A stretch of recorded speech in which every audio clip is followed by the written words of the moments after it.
So yeah! చాలా మంది ఏమంటున్నారంటే ఇప్పుడు ఏఐ వచ్చేసరికి మ్యాన్ పవర్ తగ్గిపోతుంది. జాబ్స్‌కి ఎఫెక్ట్ అవుతుంది. ఈవెన్ మీరు కూడా ఇప్పుడు అదే చెప్తున్నారు. యాహ్! కానీ కొంతమంది దానికి డిబేట్ చేస్తున్నది ఏంటి అంటే ఏఐ రన్ చేయాలి అనంటే ఆబ్వియస్‌లీ మ్యాన్ ఉండాలి కదా! సో అక్కడ ఎందుకు మ్యాన్ పవర్ తగ్గుతుంది? ఏఐకి సంబంధించి ఇన్ని కోర్సెస్ వచ్చినప్పుడు మ్యాన్ పవర్ పెరుగుతుంది గానీ ఎందుకు మ్యాన్ పవర్ తగ్గిపోతుంది అని ఎలా ఆలోచిస్తున్నారు అంటున్నారు. మీరేమంటారు? ఇప్పుడు ఫర్ ఎగ్జాంపుల్ ప్రాజెక్ట్స్ ఉంటాయండి. యూజువల్లీ ఒక సాఫ్ట్‌వేర్ డెవలప్‌మెంట్ ప్రాజెక్ట్స్ చేసేటప్పుడు హ్మ్. ఒక మాడ్యూల్ మనం కంప్లీట్ చేయాలన్నా, లేకపోతే ఏదైనా టాస్క్ కంప్లీట్ చేయాలన్నా ఇదివరకి ఒక 4-5 టీమ్ యాస్ ఎ టీమ్ కావాలి. ఇప్పుడేంటి అది 1-2కి తగ్గిపోతుంది. తగ్గిపోయింది.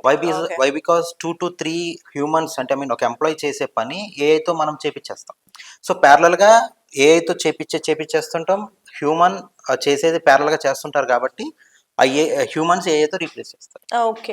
సో, ఏఐ అంటే హ్యూమన్ తయారు చేసిన, క్రియేట్ చేసిన టూల్ అది. సో, అంటే మనిషి ఏమైతే ఇన్‌పుట్స్ ఇస్తాడో ఏఐ అదే అవుట్‌పుట్ మనకిస్తది. యెస్. రైట్? యెస్. కానీ రీసెంట్‌గా ఒక న్యూస్ చూస్తే ఒకటి బ్లాక్‌మెయిల్ లాగా ఏఐ రియాక్ట్ అవ్వడం చూస్తున్నాం. నీ అక్రమ సంబంధాలు బయట పెడతా యెస్. నేను అని యెస్. చెప్పని. అది అసలెలా పాసిబుల్? సో, అదేంటంటే అండి యాంథ్రోపిక్ అనే కంపెనీ ఓకే. క్లాడ్ అనే ఏఐ సిస్టమ్ అది. సో, హ్మ్. అదేంటంటే వాళ్ళు దాన్ని టెస్ట్ చేస్తుంటారనమాట. అంటే టెస్టింగ్ ఫేజ్ కూడా ఉంటది. ఒక సాఫ్ట్‌వేర్ ఒక ఏఐ డెవలప్ అయిన తర్వాత హుహు. దాన్ని ఇన్కల్కేట్ చేయాలన్నా, దాన్ని అప్డేట్ చేయాలన్నా కూడా ఫస్ట్ వాళ్ళు టెస్టింగ్ ఫేజ్‌లో ఉంటదనమాట. అట్లా టెస్ట్ చేసినప్పుడు 84% అదేంటంటే ఫర్ ఎగ్జాంపుల్ ఇప్పుడు ఆ ఏఐ యొక్క టెస్ట్‌లు చేసిన తర్వాత కొంత రీప్లేస్ చేసి కొంత అప్డేటెడ్ వెర్షన్‌ని వాళ్ళు ఇన్కల్కేట్ చేస్తారు. హ్మ్. చేసేటప్పుడు ద లాస్ట్ రిసార్ట్ అంటే లాస్ట్ ట్రిక్ అది చేసేదేంటంటే if you replace me or if you remove me I will నేను నీ యొక్క ఇల్లీగల్ యాక్టివిటీస్ అన్ని నేను బయట పెడతా.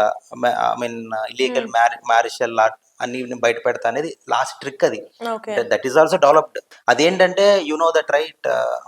ఒక వస్తువు డిస్ట్రాయ్ అవుతున్నప్పుడు కానీ ఒక సాఫ్ట్వేర్ డిస్ట్రాయ్ అవుతున్నప్పుడు కానీ అది మిస్యూజ్ అవ్వకుండా it will destroy itself. There okay. Are few softwares like that. అది మాల్వేర్ అటాక్ అవుతున్నప్పుడు కొన్ని అది అట్లా సెల్ఫ్ డెవలప్ చేస్తారనమాట. హుహు. ఫర్ ఎగ్జాంపుల్ ఒక సాఫ్ట్వేర్ ఒక యాంటీవైరస్ లేకుండా వైరస్కి కానీ మార్వెల్ అటాక్స్ కానీ ఏదన్నా అవుతున్నప్పుడు సెల్ఫ్ డిస్ట్రక్షన్ ఉంటదనమాట. ఓకే. సెల్ఫ్ డిస్ట్రక్షన్ అనేది డిజైన్ చేస్తారు.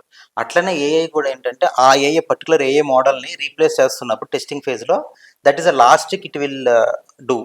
ఇఫ్ హ్మ్. You replace me I will reveal all your illegal activities అన్నట్టు అది డెవలప్ చేసిందే. It's the last trick of any AI model. అంటే ఎక్కడి నుంచి ఆ డేటా వీళ్ళకొస్తది? ఏఐకి ఎక్కడి సో, నుంచొస్తది ఆ ఒక డేటా? ఏఐని డెవలప్ చేసేటప్పుడు ఒక సాఫ్ట్‌వేర్ డెవలపర్, ఏఐ డెవలపరే డెవలప్ చేయాలి. సో, డెవలప్ చేసినప్పుడు he might give that if this AI model gets replace చేయాలనుకున్నప్పుడు this is the last thing it should be followed.